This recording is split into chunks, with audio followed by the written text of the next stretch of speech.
ETF index mutual funds నేర్చుకుని stock మార్కెట్లో రాణించాలనుకుంటున్నారా? వెంటనే ఈ నెంబర్కి కాల్ చేయండి. అమ్మ నమస్తే అమ్మ. నమస్తే రాధ గారు. అమ్మా నిజంగా భగవంతుడు మంచి ఆరోగ్యాన్ని చక్కగా కాళ్ళు చేతుల్ని ఇచ్చాడు అంటే అదే చాలు ఇక life అంతకు లో. మించింది నీకు జీవితంలో ఏది అవసరం లేదు. లేదు అన్ని ఇచ్చిన ఏదో ఒక కారణం చేత ఒకటి మనిషిని చంపడమా లేదా చనిపోవడమా. అంతే. అరే ఆ భగవంతుడు ఇచ్చిన దాన్ని మనం ఎంత చక్కగా చూసుకోవచ్చు. నిజంగా ఆ ఆరోగ్యాన్ని ఇవ్వని వాళ్ళకు తెలుసు ఆ బాధ ఏమిటి. అంతే కదండి, ఆరోగ్యమే మహాభాగ్యం అంటారు. భాగ్యం అని అందుకని ఊరికే అనలేదు. అలాంటి దేవుడు అన్ని ఇచ్చినాడు. ఇప్పుడు ఈ తిరుపతిలో జరిగిన ఈ అమ్మాయి ఒంటరితనం తట్టుకోలేక ఏం తోచక్క చనిపోయింది, సూసైడ్ చేసుకుంది అనేసి అంటున్నారు. ఫస్ట్ థింగ్ అసలు అర్థం కావట్లే. రెండు, పోనీ ఆ అమ్మాయి చదువుకోని అమ్మాయా? కాదు, మంచిగా చదువుకుంది, మంచి జాబ్ అండి. పొజిషన్ లో ఉంది, మంచి శాలరీ ఉంది. అసలు అయినా కూడా ఆ అమ్మాయి నేను ఒంటరిదాన్ని, నేను తట్టుకోలేకపోతున్నా. ఏంటమ్మా అసలు ఈ అమ్మాయి బాధ ఏంటి? అసలు చనిపోవడానికి కారణం ఏంటి? ఎందుకు చనిపోవాలి? ఫస్ట్ చనిపోవడం అంటే అదే మీరు చెప్పారు కదా, ఒంటరితనం. నాకెవరు లేరు, నాతో ఎవరు మాట్లాడే వాళ్ళు లేరు, నేను ఒక్కదాన్ని అయిపోయాను.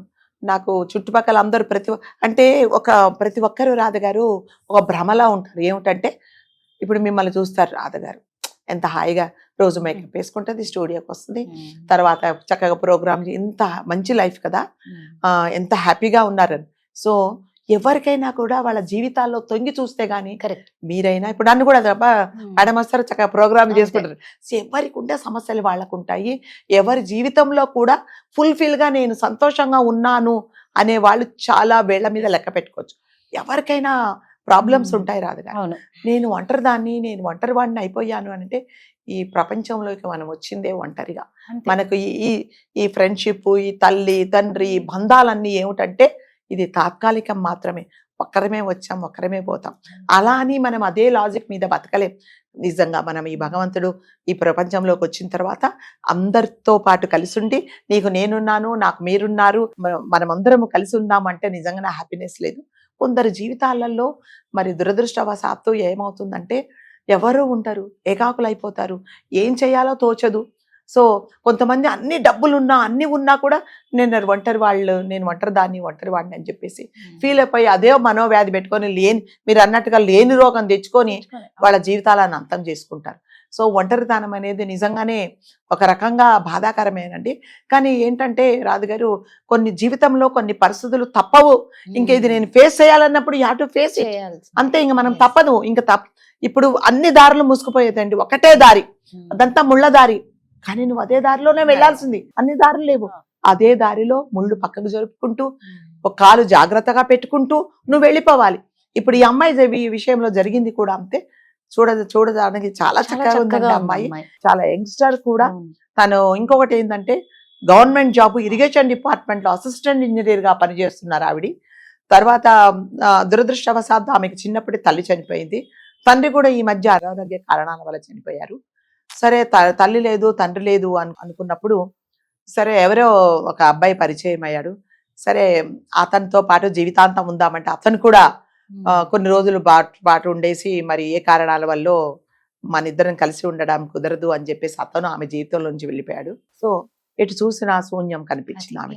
ఎవరూ లేరు అనుకుంది, ఎవరూ లేరు అంటే మనం నిజంగానే మీరేంటండి కూర్చొని చెప్తారు, అది ఫేస్ చేసే వాళ్ళకి ఆ బాధ తెలుస్తుందండి. కానీ తప్పదు, మరి నీకు ఒక ఉద్యోగం ఉంది కదా, ఆ ఉద్యోగాన్ని చూసుకో. అంటే మీరు అన్నట్టుగా హెల్త్ ఈజ్ వెల్త్ అండి. నిజంగానే మీకు డబ్బులు లేకున్నా పర్వాలేదు, ఏం లేకుండా పర్వాలేదండి. మీకు ఆరోగ్యం ఉంది అనుకోండి, మీరు ఎన్నైనా మీరు వండర్స్ చేయగలరు. ఆ ఆరోగ్యం అనేది లేకపోయినప్పుడు మీ చుట్టూ ఎన్ని కోట్ల డబ్బులున్నా, ఎంతమంది ఉన్నా కూడా ఆరోగ్యం అనేది లేకపోతే చాలా బాధ. ఈ అమ్మాయికి అట్లాంటి ప్రాబ్లమ్స్ ఏం లేదు.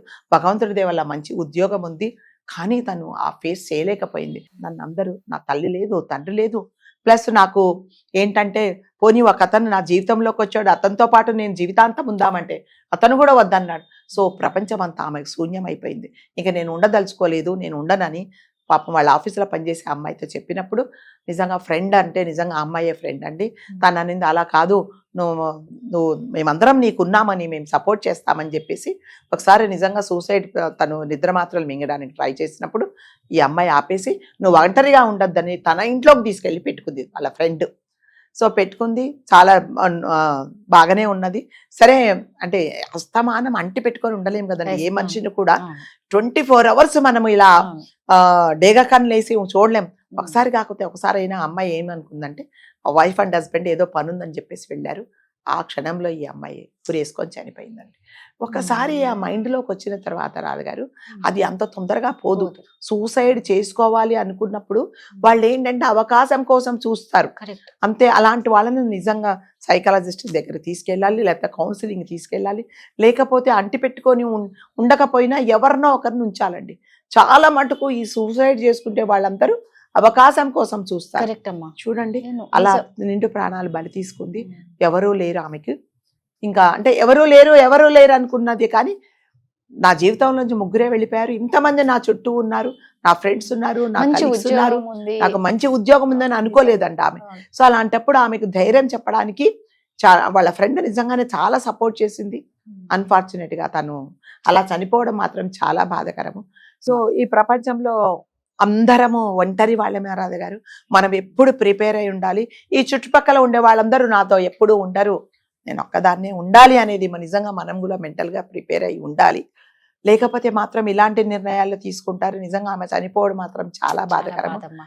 దయచేసి అలా ఎవరైనా Yes. ఆలోచిస్తూ ఉంటే దయచేసి అనుకోండి, చుట్టుపక్కల వాళ్ళనే మీరు ఫ్రెండ్షిప్ చేసుకోండి. లేకపోతే ఎన్నో ప్లాన్స్ చేసుకోవచ్చు. మీ జీవితాన్ని మీరే ప్లాన్ చేసుకోవాలి. ఒకడు వెళ్ళిపోయినంత మాత్రాన మీ జీవితంలో కాదని వెళ్ళిపోయినంత Correct. మాత్రాన అంతకంటే బెటర్ ఆఫ్ దొరికే వాళ్ళేమో ఖచ్చితంగా. మీకు. మీరు అలా ఆలోచించలేకపోయి నిండు ప్రాణాలు మీరు తీసుకున్నారు. కాబట్టి సూసైడ్ ఏ సమస్యలకు కూడా ఆత్మహత్య అనేది పరిష్కారం కాదు. కానే కాదండి కదా. భగవంతుడు అన్ని తలుపులు మూస్తే ఎక్కడో ఒక చోట మనకు ఒక మంచి దారి ఖచ్చితంగా. చూపిస్తారేమో అని ఖచ్చితంగా. ఆలోచించుకోవాల్సింది. చూడండి అనవసరంగా నిండు ప్రాణాలు బలి తీసుకుంది. కాబట్టి దయచేసి ఎవరు ఒంటరితనము అనేది మీరు ఫీల్ Feel అవ్వకండి. అవ్వకండి. నిజంగా ఒంటరిగా ఉన్నాము అన్నప్పుడు బయటికి రండి, Yes. మీ ఫ్రెండ్స్ తో టైం గడపండి. లేకపోతే ఏదో ఒక వ్యాపకం పెట్టుకోండి. అప్పుడు నిజంగా ఒంటరితనం మిమ్మల్ని బాధించదు. ఆ అమ్మాయి కొంచెం సెకండ్ డెసిషన్ తీసుకొని రెండో విధంగా ఇంకొకసారి ఆలోచించుంటే పాపం నిజంగా బతికేదేమో. బతికేదేమో. సో ఆమె ఆత్మకి Right. శాంతి కలగాలని కోరుకుందాము. కోరుకుందాం. ఎవరు ఇలాంటి పనులు మాత్రం దయచేసి చేయకండి. ఆత్మహత్య మాత్రం నిజంగా దేవుడు ఎప్పటికీ క్షమించడు. ఆత్మహత్య అనేది చాలా దారుణమైంది. దయచేసి అక్కడ దాకా ఎవరు వెళ్ళొద్దండి. నమస్తే అమ్మా. Thank you.